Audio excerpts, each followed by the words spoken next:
Bon, ça y est, le tant attendu Kit Harington, Jon Snow, j'ai enfin fait son astrologie. Et du coup, je vais prendre mon temps dans cette vidéo-là. Je pense que c'est une vidéo qui va durer très longtemps, peut-être plus de 40 minutes. Parce que en même temps, comme il y a beaucoup de choses qui reviennent, et je pense qu'il a un peu les mêmes vies antérieures que George Martin, qui est le créateur du livre et de la série, et aussi de Peter Dinklage qui joue le rôle de Tyrion. Et du coup, comme il y a des parallèles entre ces trois personnes-là, je vais passer de l'un à l'autre, expliquer un peu ce qui revient, et ça permet de mieux comprendre qui est Kit Harington et pourquoi il a ce vécu-là dans la série.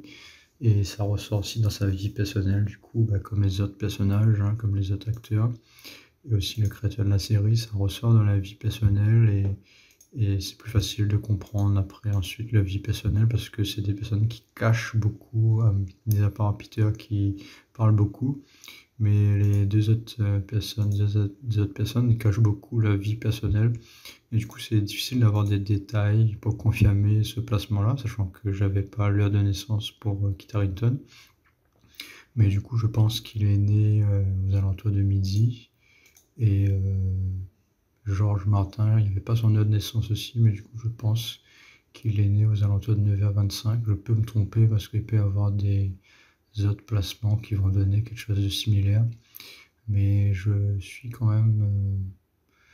J'ai de forts doutes que c'est la bonne heure de naissance. Je pense que je ne me trompe pas, mais on ne sait jamais. C'est tellement compliqué que parfois on peut se tromper quand même. Mais du coup, pour Kit Harington, il a ses vies antérieures dans le signe de Balance et son point d'éclipse du coup des vies antérieures et aussi dans la 7e maison. Et du coup, il a ascendant Bélier, Soleil en Capricorne, Saturne et Mercure dans la 9e maison, la Lune en Scorpion qui est mal placée au début du signe de Scorpion, et Vénus à côté du signe de Scorpion. J'ai beaucoup hésité à mettre d'autres placements, mais comme il a, enfin d'autres heures de naissance, mais comme il a toutes ces planètes dans un axe particulier, c'est-à-dire qu'ici il n'y a pas de planète du tout, aucune planète ici. Et si on change l'heure de naissance, du coup ça va changer le placement de ces planètes-là. Par exemple, si je mets ici, ça va être toutes ces planètes sont ici, cet axe-là. Si je mets ici, toutes ces planètes sont de ce côté ici. Et du coup, en fonction de ça, on peut aussi deviner l'heure de naissance parce que l'emplacement des planètes va définir où ils passent le plus de temps. Et dans la série, il y passe le plus de temps dans le rôle de leader. Donc il a une position de leadership, alors que le reste de son astrologie ne correspond pas vraiment à une position de leadership. Du coup, j'ai cette impression-là que ces planètes-là sont plus dans ce côté ici et pas de l'autre côté.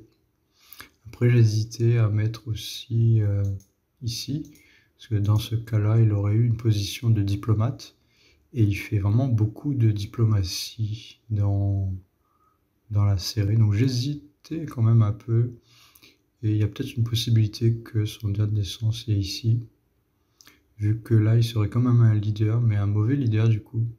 Ouais, un leader qui a des difficultés à être leader. Et c'est peut-être le cas, mais j'ai un doute du coup là-dessus. C'est peut-être le cas. Mais ce qui me fait penser que c'est pas vraiment ça et que c'est plus parce que Rob Stark a ce placement-là, lui. Il a point d'éclipse qui est lié à la 10e maison. Et dans sa vie personnelle, dans la série, il est l'enfant gâté qui devient leader.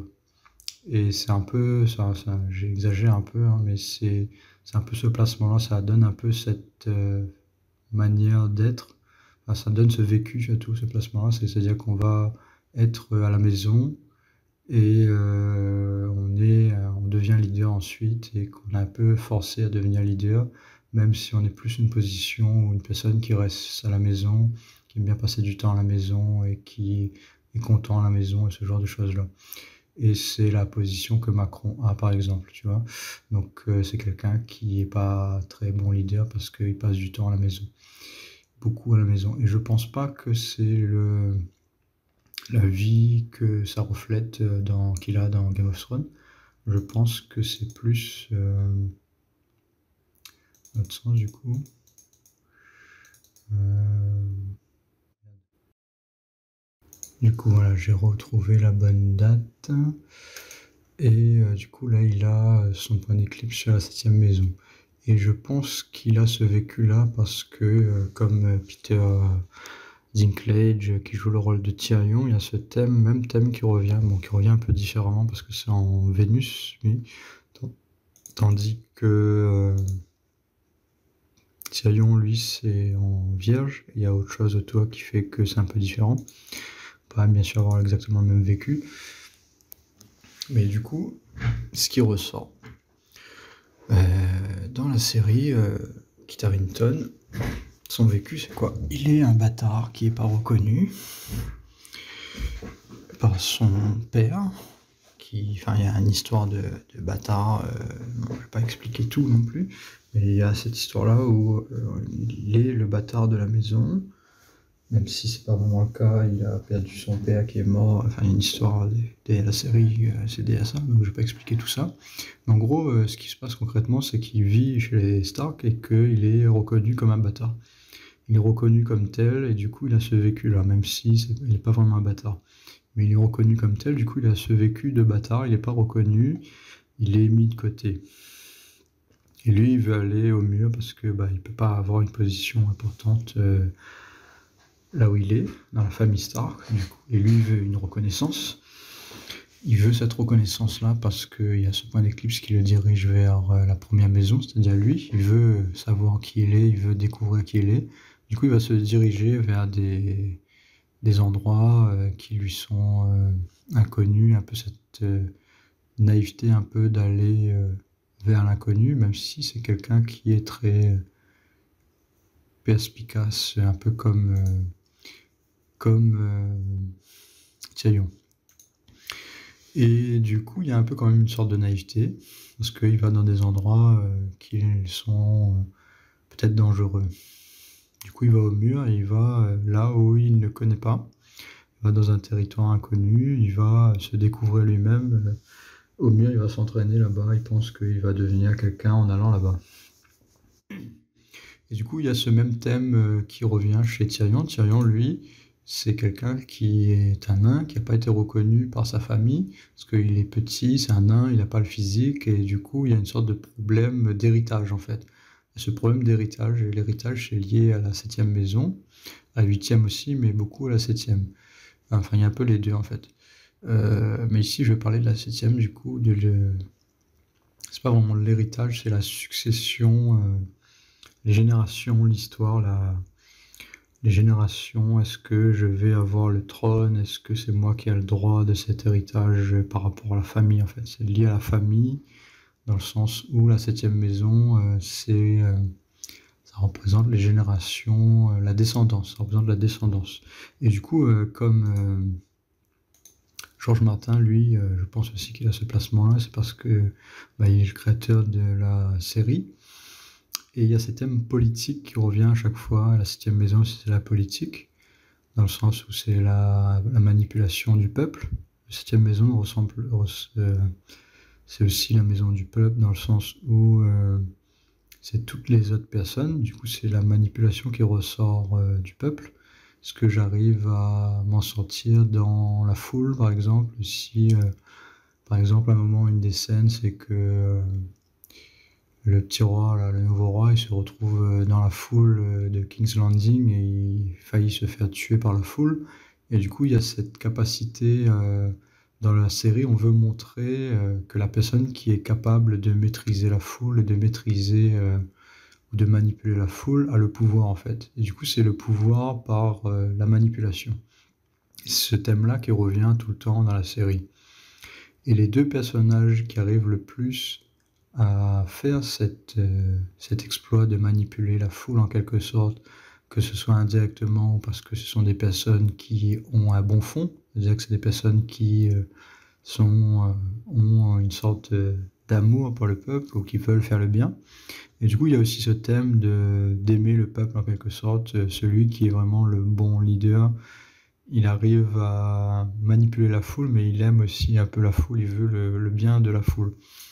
Et celui qui arrive le mieux à faire ça, c'est Tyrion, Peter Dinklage, parce que lui aussi il a ce placement-là, du coup, comme, comme les deux autres. Et aussi Jupiter qui est là, du coup, c'est quelqu'un qui aime faire le bien. Ça, j'ai déjà décrit dans la vidéo où j'ai fait sur sur Tyrion. Ici, on a aussi quelqu'un qui a cette capacité-là d'être un leader des foules, dans le sens où il arrive à comprendre les gens, et du coup, comme il arrive à comprendre ce que les gens veulent, il peut leur donner ce que les gens veulent. Et du coup, il y a un peu ce leader-là qui est leader par manipulation, en fait. Après, il y a aussi le thème qu'on revoit aussi dans la personnalité de ces trois personnes, un peu moins Georges Martin peut-être, parce qu'il est plus mature et plus vieux. Et quand on mature, on a tendance à changer un peu quand même. Et du coup, lui, enfin, ce que je voulais parler, c'est que on a cette impression de pessimisme dans cette série. C'est que tout le temps, il y a quelque chose de mal qui va arriver.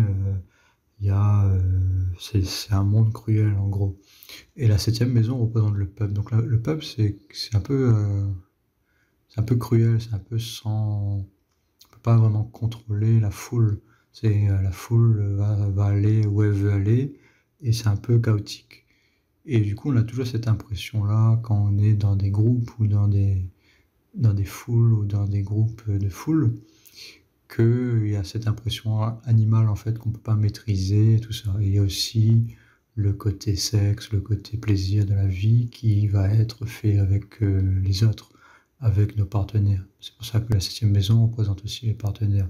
Du coup, il y a toute cette symbolique-là. Toute la série de Game of Thrones est basée sur cette symbolique de la septième maison et ça ressort tout le temps. Après, il y a aussi le côté scorpion psychologique et le côté dégueulasse, le côté gore, le côté survie, le côté manipulation pure, on va dire, d'un point de vue psychologique, qui est plus présent dans toute la série avec la reine, une des personnes que j'ai fait, là je ne me rappelle plus son nom, la reine de celle qui a marié Baratheon. Donc, il y a ce côté manipulation et aussi le père de Tyrion qui est beaucoup dans la manipulation, lui il a un côté scorpion très fort. Et du coup il y a la manipulation pure aussi qui vient du côté scorpion et du côté il faut survivre sinon on se fait tuer. Et du coup il y a ce thème-là qui ressort aussi, d'un point de vue psychologique. Mais d'un point de vue concret, ce qui se passe, c'est la politique, la descendance. Souvent, on va avoir le problème de descendance. Est-ce que ma descendance, c'est lui qui va devenir roi? Est-ce que ma descendance va crever? Enfin, il y a ce thème-là de mort et de descendance. Et ce thème-là, c'est la septième maison. C'est exactement ça. Et c'est pour ça que Kit Harington et Peter, qui jouent Jon Snow et Tyrion, bon, je vais dire Tyrion et Jon Snow pour faire plus simple à chaque fois, parce que sinon je vais me perdre.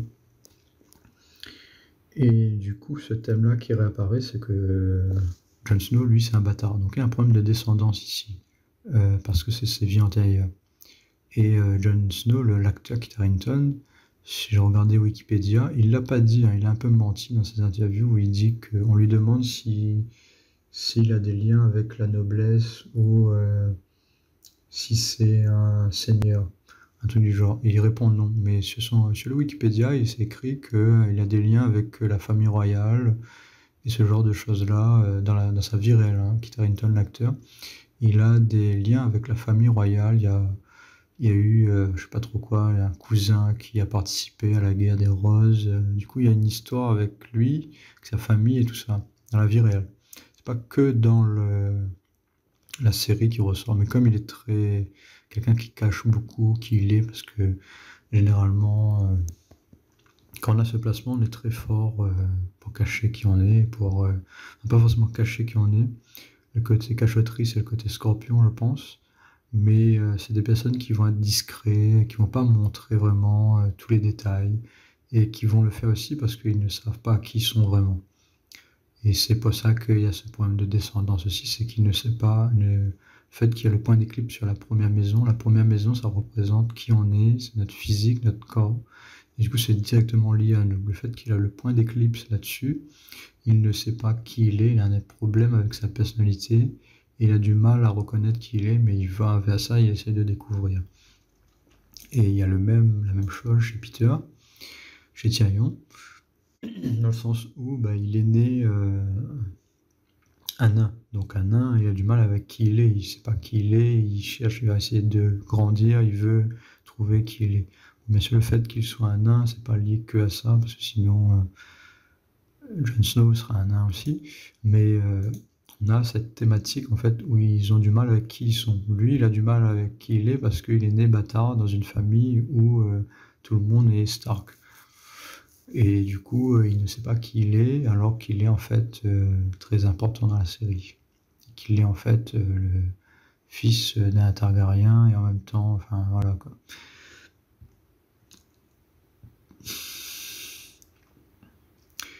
Et du coup, ensuite, le fait que c'est Vénus ici et que c'est pas Scorpion, lui, il va avoir un thème un peu différent des deux autres acteurs, enfin des deux autres personnages.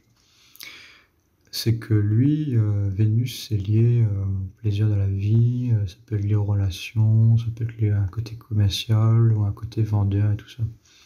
Ici, dans la série, la manière que c'est mis, c'est que bah, il a des relations avec une fille et il cherche un peu le côté diplomatie et tout ça. Dans la série, il va faire le lien à chaque fois, il va retrouver des personnes, il va se lier d'amitié et il va beaucoup utiliser son côté diplomatique en fait et le côté communication parce que ça peut être personnel. Et du coup, il va user beaucoup de diplomatie. C'est le personnage qui utilise le plus de diplomatie. Et ça ressort aussi dans son thème par rapport à la 7e maison. Dans le sens où il commence avec il est chez les Stark au début et il est un bâtard. Donc il y a ce côté paradoxal où il est chez quelqu'un mais il est un étranger. Et la 7e maison, ça représente l'étranger. Et le fait qu'il soit un bâtard, c'est parce que le point d'éclipse représente la personne qui est bannie en fait. Le point d'éclipse sur la première maison représente quelqu'un qui est banni, qui n'est pas accepté, n'accepte pas qui il est en fait. Il y a ce brouillard ici. Et du coup, il est ici, mais il n'est pas vraiment à sa place. Et ça, c'est au début. Ensuite, il va ailleurs, il va au mur. Quand il va au mur, il devient leader au bout d'un moment, mais il y a ce même thème-là dans le sens où il est présent, mais il n'est pas vraiment reconnu. Et il va un peu trahir, en fait, pas vraiment directement, mais il va un peu changer de camp, en fait. Au début, il était un Stark, ensuite il change de camp une première fois. Il est au mur, il devient leader parce qu'on l'a choisi leader. Et du coup, il s'éloigne un peu et il devient un peu différent déjà en devenant le leader.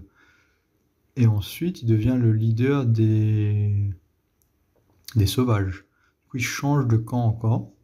Il y a un changement de camp encore, le côté diplomate, et il essaye de se forger une alliance avec les marcheurs, avec les machins, contre sa volonté, parce que c'est une sorte de stratégie en même temps. Il y a le côté stratégie, le côté manipulateur de la 7e maison. Et tout au long de la série, il va avoir ce côté manipulation. Parce qu'en même temps, il est diplomate et il est dans la 7e maison. Donc il y a les deux ici, il y a les deux thèmes qui ressortent, qui sont similaires parce que ça sonne en bélier. Et du coup, il est chez les sauvages. sais plus comment, si c'est le bon terme qui est dit en français. Moi, je regarde la série en anglais, donc il faut m'excuser si je ne suis pas les bons termes en français. Et du coup, il va chez les sauvages et il se lie une alliance. Il tombe amoureux de la fille, celle qui a les cheveux roux. Le fait qu'il tombe amoureux, ça c'est le thème de Balance. Parce que c'est le côté Vénus, le côté romantique. Et le côté dépendance aussi, il est dépendant parce que à ses maisons, il aime être avec les autres. Du coup, il y a cette dépendance avec les autres. Il n'est jamais vraiment indépendant. Et du coup, il se lie d'amitié avec elle, et ensuite, il va changer de camp encore, parce qu'il veut revenir, il veut rassembler les deux camps. Et du coup, il est toujours un peu mal reconnu, parce qu'il est chez les sauvages, mais il n'est pas un sauvage. Du coup, il y a encore ce thème-là de bâtard, un peu, ou de personnes non reconnues, dans le sens qu'il est le leader d'un clan, il devient le leader des sauvages indirectement, mais il n'est toujours pas reconnu. Il n'est pas vraiment leader au début, hein, mais il essaye de devenir le leader. Et plus tard, il sera le leader de ce groupe-là. Du coup, il n'est pas vraiment quelqu'un qui est de ce groupe-là. Donc c'est l'étranger toujours. Il est l'étranger parmi un autre clan. Du coup, il va vers les autres à chaque fois sans s'en rendre compte, mais il n'est pas vraiment accepté dans ce groupe-là complètement. Exactement la même chose se produit avec Peter. Avec un peu moins parce qu'il est plus retranché, ces planètes sont plus retranchées dans la quatrième et la troisième maison. C'est pour ça qu'il passe plus de temps, lui, à King's Landing, et il fait de la politique. Parce qu'il est à la maison chez lui. Ces planètes sont placées plus ici. Tandis que Tarrington, lui, il a des maisons qui sont placées, enfin des planètes qui sont placées plus dans le côté de la 10e maison. Du coup, le côté leadership où il va travailler à l'extérieur. Et il y a pas mal de diplomatie aussi liée dans la 8e maison et qui ressort un peu comme la 7e. Et le côté leadership, parce qu'il est dans la 12e, c'est un côté où il passe du temps seul. Souvent, on a beaucoup de leaders qui ont pas mal de planètes dans la 12e maison, parce qu'ils passent du temps seul. Donc pour en revenir sur le côté bannissement, il se fait bannir, enfin il se trahit les camps des sauvages et rejoint ensuite Nice Watch une deuxième fois. Mais du coup, à Nice Watch, il est pas vraiment reconnu encore une fois, même s'il devient leader cette fois. Et il trahit en quelque sorte les sauvages. Sauf qu'il veut les rassembler, il veut pas les tuer, du coup il y a une alliance qui se forme au bout d'un moment. Et du coup il y a encore ce thème-là de changement de camp à chaque fois. Et après il va le refaire encore, il y a ce thème-là si on revient. Il va ensuite se lier une alliance avec la reine Khaleesi. Du coup, il refait encore la même chose, il tue son côté diplomate, et en même temps, il y a une amourette, et il tombe amoureux, il se lie d'amour avec Khaleesi. Du coup, il y a ce thème-là de balance de diplomate qui est aussi le lover, qui ressort. Mais du coup, il est toujours un leader en quelque sorte par alliance à chaque fois. C'est un leader indirect, c'est pas un leader qui devient leader parce que il est roi ou machin. C'est un leader par alliance à chaque fois. Par mariage en quelque sorte. Et c'est aussi la 7e maison, c'est aussi la maison du mariage. Du coup, il est leader par mariage ou par alliance ou par diplomatie à chaque fois. Pas le leader directement parce que il est quelqu'un de fort ou parce que il a aussi son côté fort et il est un très bon combattant. Parce que c'est lié à son Mars qui est quand même bien placé à côté de Jupiter et que c'est à son embellier. Du coup, il y a un Mars fort qui ressort et que c'est quand même un bon combattant. Et le côté Scorpion aussi fait que ça ressort un peu comme un combat pour lui.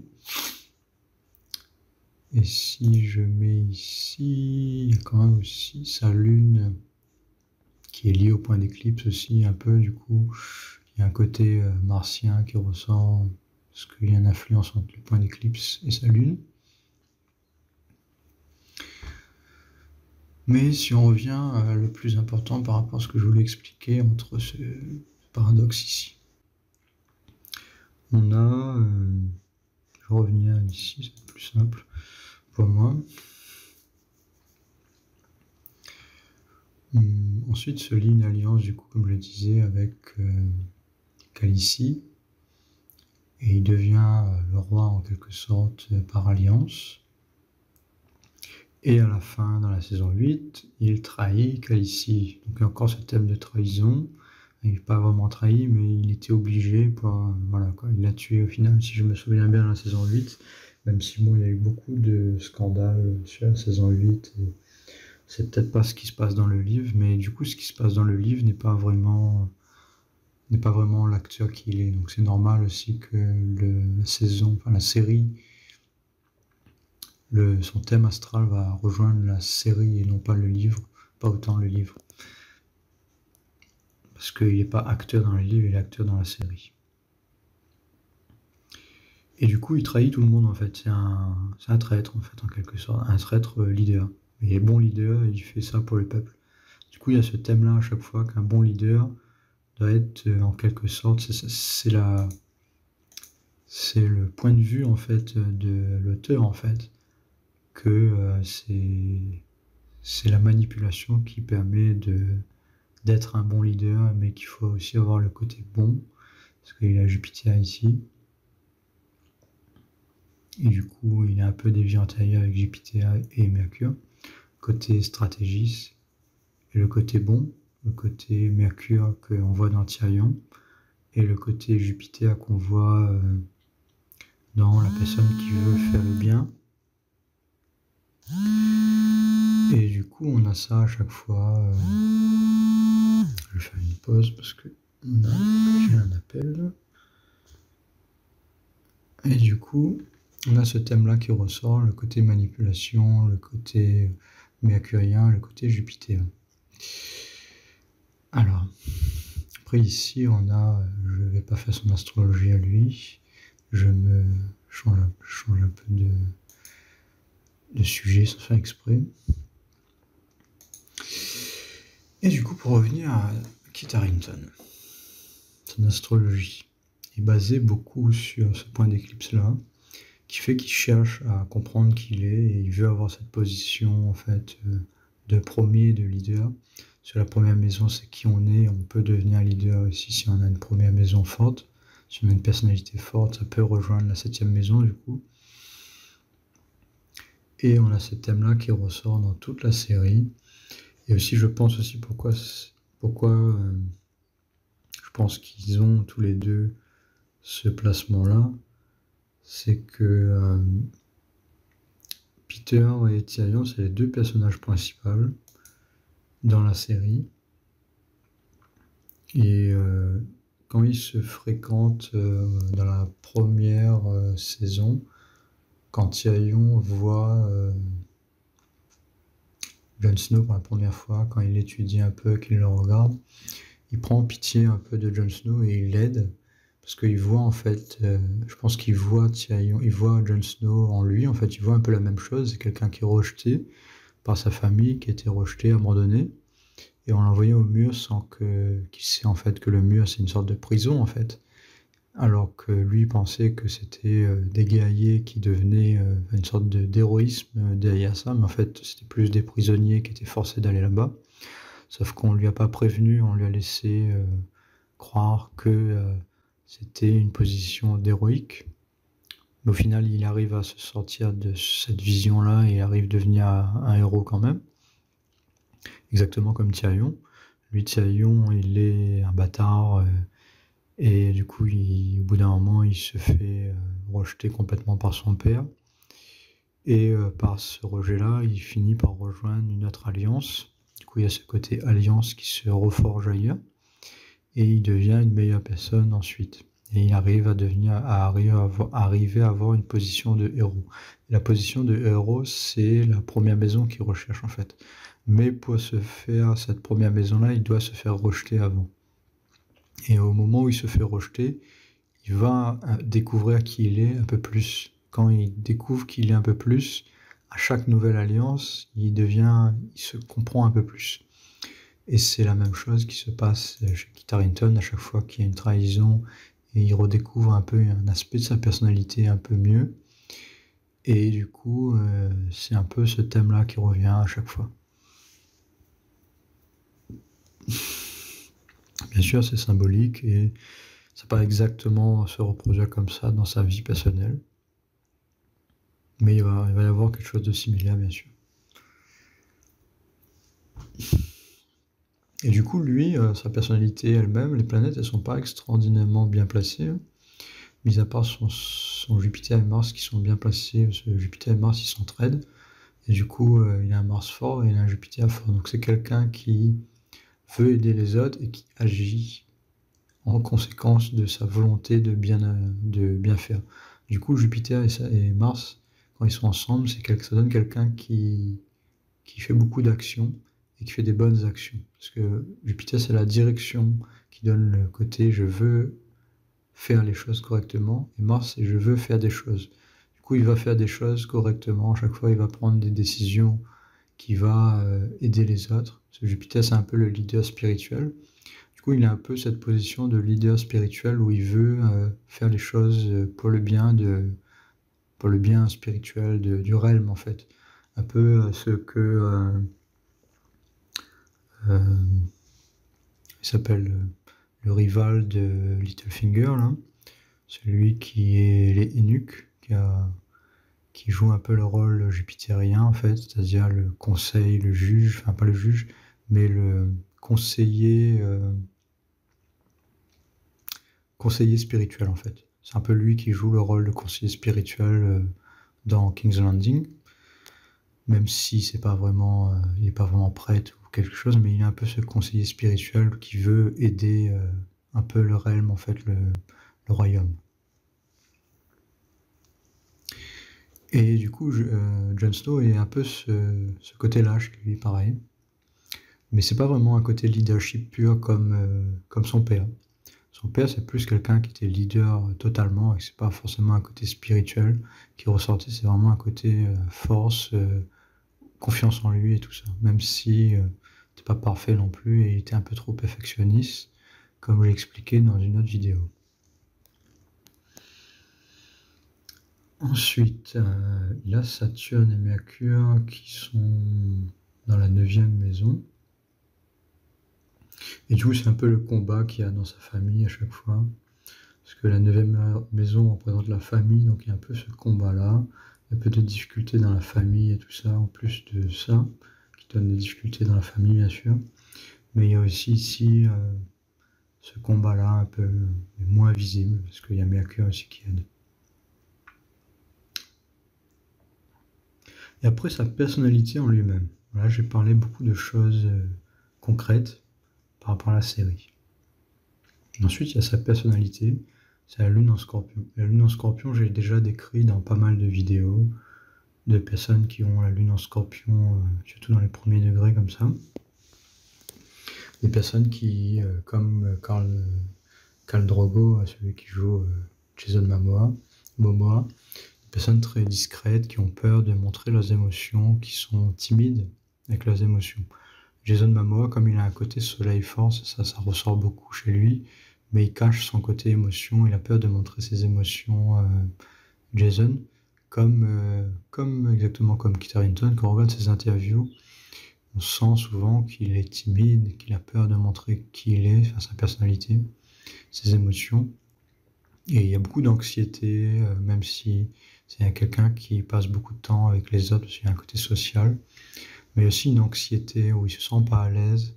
Quand je regarde ses interviews, souvent il est en train de s'accrocher à son siège et on voit ses mains, souvent quand quelqu'un est anxieux socialement, si on regarde ses mains, on va voir que il se colle à son siège, où il n'y a pas cette impression, où il est détendu en fait. Mais il arrive quand même souvent à être détendu quand même, et il se détend pas mal quand même bien, parce que c'est vie antérieure dans la 7e maison, qui est une maison très sociale. Mais du coup, il y a ce paradoxe-là chez Jon Snow et l'acteur Kit Harington, où il est quelqu'un de très social, très diplomate, mais en même temps, il est anxieux, il a du mal à montrer ses émotions. Donc il est diplomate d'un point de vue concret, il arrive à jouer ce rôle de diplomate, mais il a du mal à montrer ses émotions. Du coup, c'est plus le côté Vénus qui ressort par rapport à ses vies en taillant en balance. Son Vénus qui ressort le plus à chaque fois, son côté lover, son côté amoureux et son côté diplomate. Du coup, il est très bon diplomate, mais il a du mal à montrer ses émotions. On voit que quand il est leader, même dans la série, on voit qu'il est... Et d'ailleurs, il est souvent ridiculisé un peu par ce côté-là, où on le ridiculise en fait. On dit qu'il est pas... Un peu comme un geek en fait, un peu quelqu'un qui est bizarre, parce qu'il n'arrive pas à montrer ses émotions et ça se ressent en fait, qu'il est timide. Et c'est aussi ce qu'on voit quand il a sa première copine dans la série, et qui est devenue sa femme d'ailleurs. Sa copine le ridiculise un peu, parce que sa copine est très indépendante et elle a le parler facile, et du coup elle a tendance à le ridiculiser parce que lui il est timide. Et du coup ça ressort beaucoup, que ce soit dans les interviews ou dans la série, ce côté un peu timide, ce côté un peu pas à l'aise quand il y a des interactions avec les autres, même s'il est très bon diplomate, il a ce côté timide, ce côté il a peur des autres. Et ça ressort beaucoup parce que sa lune est très proche du début du signe de Scorpion, qui est là où la lune a le plus de mal. Du coup, il y a un peu ce côté perdu émotionnellement. Et dans la série, comme son frère, Robb Stark, a aussi la lune en Scorpion. Et il y a aussi ce côté timide chez Robb Stark, qui est joué par Madden. Et ça ressort exactement pareil. Sauf que Madden, il a un côté social un peu plus fort et il est narcissique, donc ça se voit un peu moins. Mais comme lui, du coup, Robb Stark, il a un côté diplomatique très fort. Du coup, on a deux personnes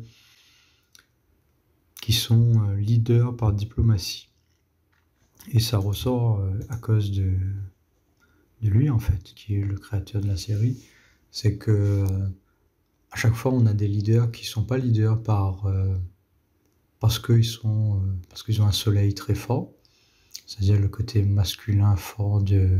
Normalement, un leader, il devient leader, si c'est un leader qui est par rapport au côté masculin, il devient leader parce que il a une constance, il a des actions qui sont constantes, il est personnage qu'on peut faire confiance, et qui au final, à force de lui faire confiance, on sait qu'il devient en fait ce rôle-là du soleil, de la personne qui est la plus constante possible.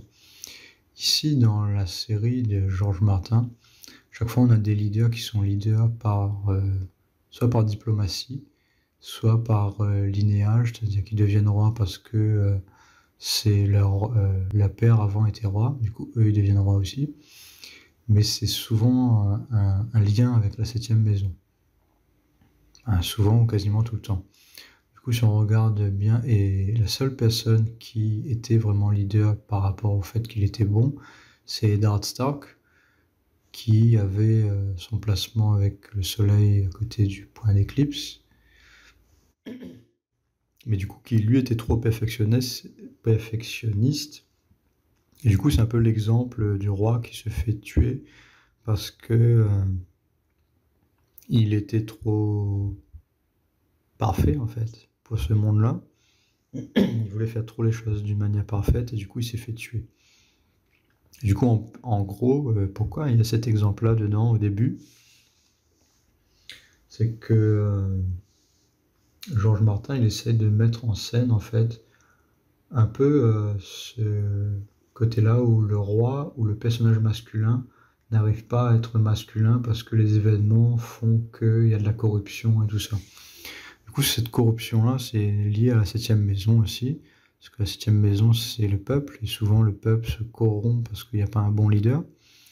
Et en gros, c'est un peu le thème de ça, parce que lui, son soleil est mal placé, parce qu'il y a Saturne à côté, du coup, il a du mal à être un leader. Et il pense un peu qu'un rôle de leader, c'est un peu impossible dans sa tête à lui, dans sa manière de voir les choses. Être un leader, c'est impossible. Il y aura toujours un problème, ce qui est un peu vrai, mais c'est pas totalement vrai. Si on a quelqu'un qui est leader, qui a un soleil très bien placé, il y aura cette constance-là. Sauf que lui, il n'arrive pas à imaginer cette possibilité-là. Donc, du coup, dans tous ses livres, on a ce thème-là qui revient tout le temps. Et chez Peter aussi, on a la même chose. Quand il fait son interview et raconte sa vie, on a ce côté pessimiste à chaque fois qui revient, où il n'arrive pas à être indépendant. Et même quand il est indépendant, il a ses doutes en fait sur lui-même et il pense que c'est pas possible. Et tout au long de la série, il y a ces doutes qui reviennent à chaque fois. Oui, mais un leader, comment tu vas faire? Toujours un problème qui revient en fait. Toujours ce côté pessimiste qui revient. Et il n'y a pas le côté du tout de la première maison, ou très peu, qui est le côté naïf en fait, le côté où les choses vont bien arriver parce qu'on est des bonnes personnes. Et ça représente plus la réalité, parce que la septième maison, c'est la réalité, ce qui se passe vraiment. Sauf qu'il y a un paradoxe, il y a les deux en fait, il n'y a pas que la septième maison. Sauf que dans cette série-là, on a tendance à plus représenter que la septième maison. Et c'est vrai, mais en même temps c'est faux, parce qu'on est aussi des personnes spirituelles. Il y a beaucoup de personnes qui ont envie de faire le bien parce qu'ils ont cette envie-là d'être eux-mêmes et de suivre le côté spirituel. Donc c'est faux un peu, parce qu'on est des êtres spirituels dans un monde, on est dans la septième maison. Le monde concret, c'est la septième maison. Mais on est des êtres spirituels qui, parfois, veulent faire le bien. Du coup, c'est pas totalement vrai, il y a un équilibre entre les deux. Sinon, il n'y aurait que de la corruption partout et ce serait un peu comme dans Game of Thrones et on serait tout le temps en train de tuer des gens, il n'y aurait jamais de paix en fait. On aurait tout le temps de la manipulation. Et c'est pas le cas, il y a un équilibre entre les deux. Mais le livre de George Martin et la série met en scène beaucoup plus souvent ce côté septième maison qui donne un côté pessimiste à la vie. Et à mon avis, c'est pour ça qu'il est créateur de cette série, c'est pour ça que cette série est mise en scène, c'est que c'est une sorte de propagande en fait c'est une sorte de propagande pour influencer les gens. Si on regarde l'astrologie aussi de Khaleesi, qui est l'actrice principale de la série, elle est aussi une leader qui est leader indirectement en fait. Et je pense aussi qu'elle a ce placement-là dans la septième maison, je suis pas sûr, mais je pense qu'elle a aussi la septième maison. Mais en tout cas, ce qu'elle a, c'est sûr, c'est qu'elle a le soleil en balance et le point d'éclipse en balance.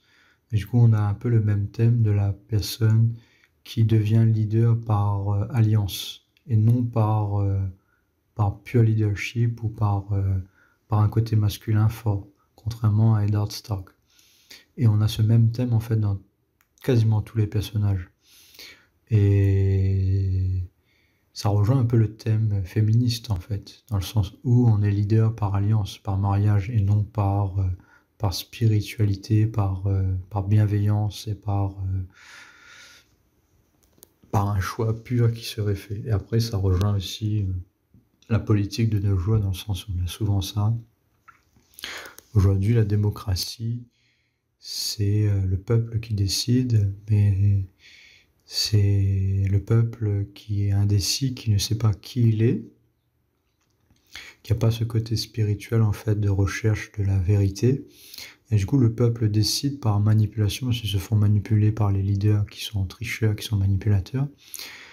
Et du coup, on a ce même thème dans la vie aujourd'hui de la démocratie et c'est pour ça que ça rejoint le livre qu'on a aujourd'hui et qui est populaire. Il est populaire parce que ça se reflète dans la vie réelle, où aujourd'hui, même si on n'est pas dans la royauté, on a des décisions qui sont au final prises par rapport à la septième maison, qui est la démocratie en quelque sorte, la manipulation, la tricherie sur les votes, la tricherie sur la manipulation de l'opinion du public, et tout ça, et tout ça. Et du coup, on a un peu la même chose qui ressort dans nos vies aujourd'hui, et c'est pour ça que cette série est aussi populaire. Game of Thrones, on pourrait dire Game of Democracy, c'est un peu la même chose, dans le sens où on a ce féminisme, parce qu'après la septième maison aussi, ça peut être une sorte de féminisme, dans le sens où on n'est pas le leader par rapport à nos actes, par rapport à notre constance, mais par rapport à à des alliances, ou à des tricheries, ou à de la corruption, ou à des choix qui sont pas vraiment liés au spirituel, mais plus au mondain. Normalement, il doit y avoir un équilibre entre les deux. Mais cet équilibre, il n'est pas là. On est plus dans la 7e maison aujourd'hui, on est plus dans la tricherie. Et normalement, on doit avoir un équilibre entre les deux. On doit avoir le peuple qui décide, mais on doit aussi avoir un bon leader qui est spirituel. Et on n'a pas ça aujourd'hui. Quand je dis spirituel, c'est pas forcément dire croyant, mais c'est quelqu'un qui essaie d'avoir une bonne conduite et qui fait des choix qui sont bons pour le peuple et non que bons pour lui-même ou pour un côté de plaisir de la vie, gagner de l'argent. Et du coup, voilà, je pense que j'ai fait assez Kit Harington. Du coup, j'ai survolé plein de choses. J'ai pas forcément fait toute sa personnalité. Mais après, sa personnalité en lui-même n'est pas forcément ce qui fait de lui qui il est. Le soleil en Capricorne, c'est assez basique en fait. C'est pas vraiment ce qui fait de lui un leader. Parce que le soleil en Capricorne, il est mal placé. Mais bon, lui, s'il est né à midi, comme je le pense, il y a quand même un bon côté de soleil, côté leadership assez fort.